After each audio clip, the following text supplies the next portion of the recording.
Hey y'all, thanks for joining me. This is Carrie Nicole, and today we're going to talk about 3 prices for change. But before we do, I just want to remind you that my book, Poems to Heal the Dead Things, is out for purchase.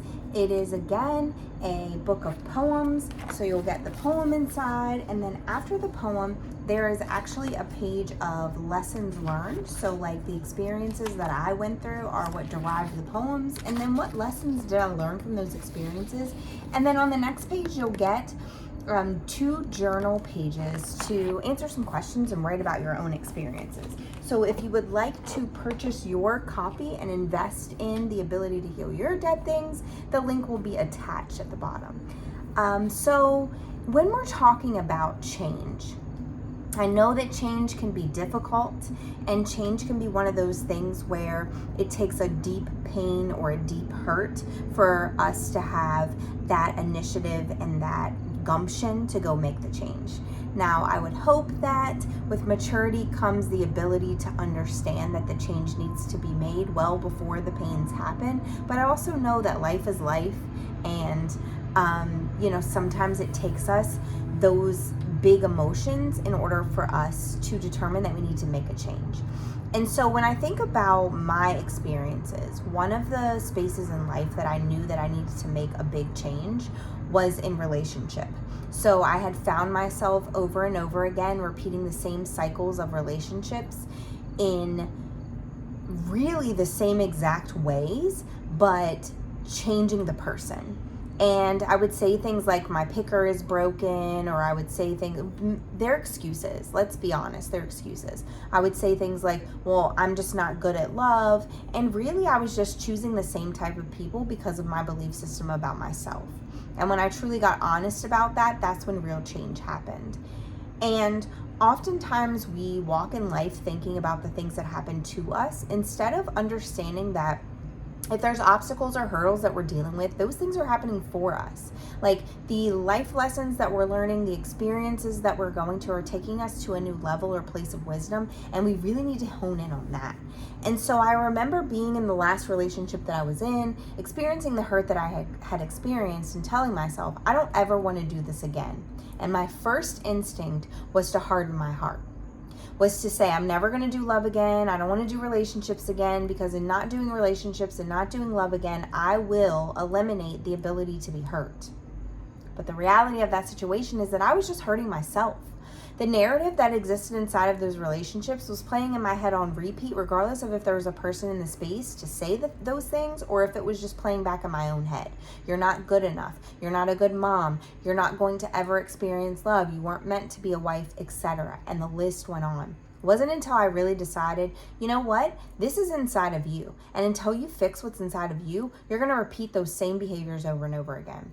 So what does it take to change? Well, there's a price. And so the cost of change has to be worth it to you, because there are going to be some prices to pay. There are going to be some things that you have to give up. Otherwise, change wouldn't exist. And the first one is you have to determine what it's going to cost you.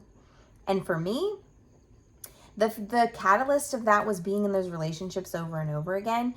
And what it was going to cost me was a lot of time and a lot of ambition to actually change the things inside of me. It was going to cost me the lies. Like I had to pay the lies out in order to get real with myself.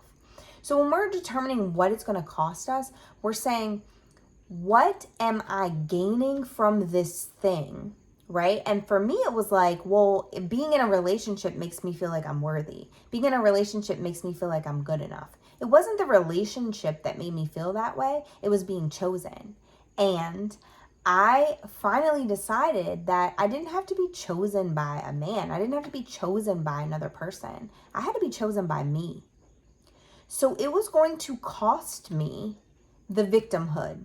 It was going to cost me those experiences that I went through that told me that I was good enough. It was going to cost me that blueprint, right? So I was going to have to say, no longer will I accept that I'm only worthy and good enough if there's a partner in my space.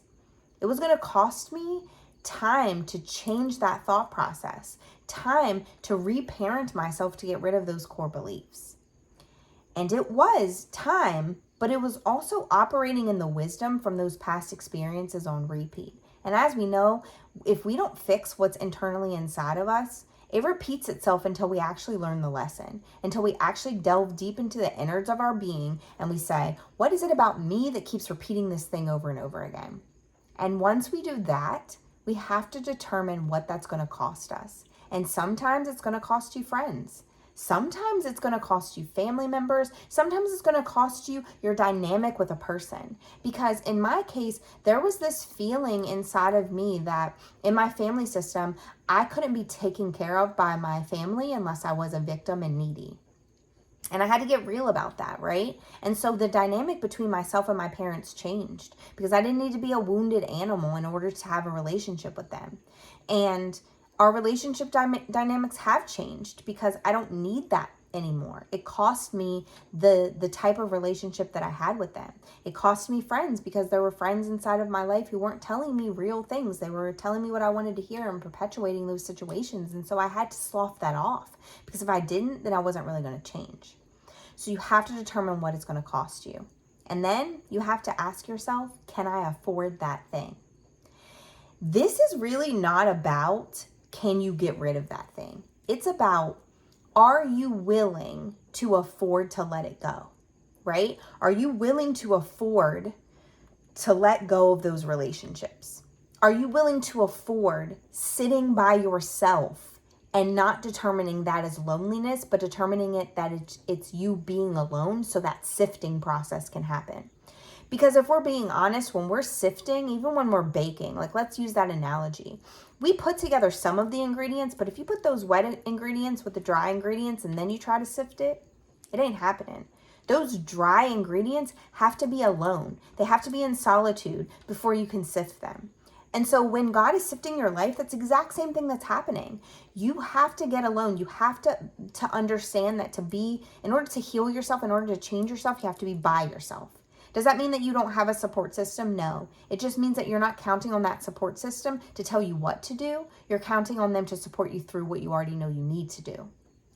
And so if you can't afford it without operating or without falling into shambles, then you need to fix whatever that is. Whatever is that underlying system that says, if I do this thing, if I go through a change process, I'm not going to make it. I'm not going to make it out. You have to rely on God. You have to know where your strength comes from because you're not doing it alone. You're just doing it in a space where you're relying on the truth as opposed to relying on those external validations to get you through it. Can you afford to no longer walk in this world as a victim? Sometimes we can't. Sometimes we need that validation and we need that sympathy so much that we can't walk in a space without it. We have to determine why that's happening. Why do I need to be the victim in order to receive sympathy, in order to feel like I'm worthy? Something has to change with that thinking. Can you afford to change that thinking? Can you afford to be someone different? Can you afford to say, this isn't what I'm willing to do any longer? And are you willing to make the investment? Because it's going to take an investment. You know, I think about the eating disorder days that I experienced. And those eating disorder techniques that I derived were over years. They were over years of decades of developing techniques to eat less, right? But the system, the core belief, came from childhood, from going into spaces where my grandmother was, from going into spaces where my aunts were, where they would immediately say things like, oh, look how fat you look how fat your thighs are. And I wasn't fat. Like I look back at those pictures and I'm like, what in the world? But the messaging was that. And so that was years of conditioning with years of development of techniques layered on top of it, with years of internal narratives layered on top of that. And in order to change that thinking and to change that system, I had to do a huge turnaround, and it took a big investment. I had to chisel through all of those narratives. I had to chisel through all of those techniques. I had to chisel through all of those conditionings. And it doesn't just go away. It didn't just go away. I didn't just wake up one morning and say, okay, eating is healthy, so I'm going to do it. No, it was me saying, eating is healthy, and you're going to no longer have the thoughts that the longer you go without eating, the more worthy you are. It was a worth thing. If it was a control thing, if the people outside of me see that I've gained weight, they're going to think that I'm not in control of my life. And if they think that I'm not in control of my life, then they're not going to accept me as worthy. And if they don't accept me as worthy, then what value do I have? And I had to change that entire system to say, whether you take up more space in the world with your body, the narrative that you have to tell yourself is that I am worthy regardless, that my life is meant to impact the world regardless, and that it doesn't matter how much space my body takes up, that is always going to be true. But the investment was time of me continuously telling myself that. It was affirmations on my mirror. It was meditation. It was yoga. It was all of these things to get rid of the need for control. And so if you're not willing to make that investment, true change isn't going to happen. Oftentimes we think we can just wake up in the morning and say, I want to be different. But those patterns, habits, and behaviors have been adopted over time and continuously put into your everyday systems. And so like you think about the habit of not eating, right? That habit was you go all day, you don't pack your lunch, you try as hard as you can to drink as much water as you can so that your stomach isn't hungry. Like those are behaviors that have turned into behavioral habits because of the thinking. And so you have to change the thinking in order to change the behavior, and it takes time to do that. And when you're thinking back to my example of relationships, it was, this space doesn't have to be filled with somebody in order for me to be chosen, because I'm already chosen. I'm here. That's because I've been chosen.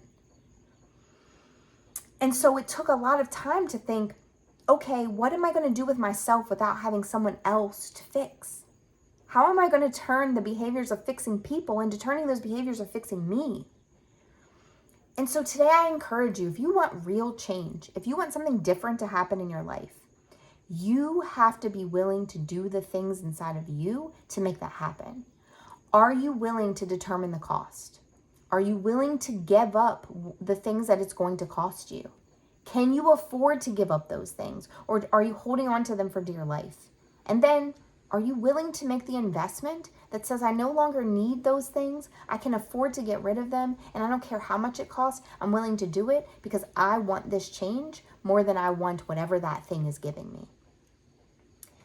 If you need some help and support with that, you can reach out to me directly. Look me up on all social media sites as Carrie Nicole. You can also follow me on YouTube and subscribe to my channel. Also, if you're a pod listener, I would love if you would leave a review and rate that podcast on Apple Podcasts, Spotify, or wherever you get your podcasts. And if you're interested in looking at the blog and other merchandise that I have, go ahead and click on my website. It's carrienicole.com. And again, back to that book, because I know that an investment requires us to do something different. The book, Poems to Heal the Dead Things, that book has the things that I utilized. It has reading to get information. It has validation of my feelings. And then it also has the next steps. What do I need to think about that's going on in my life? And how can I journal myself to a space of wholeness and healing? I wish all of that for you. Thank you again for tuning in, and I'll see you next time.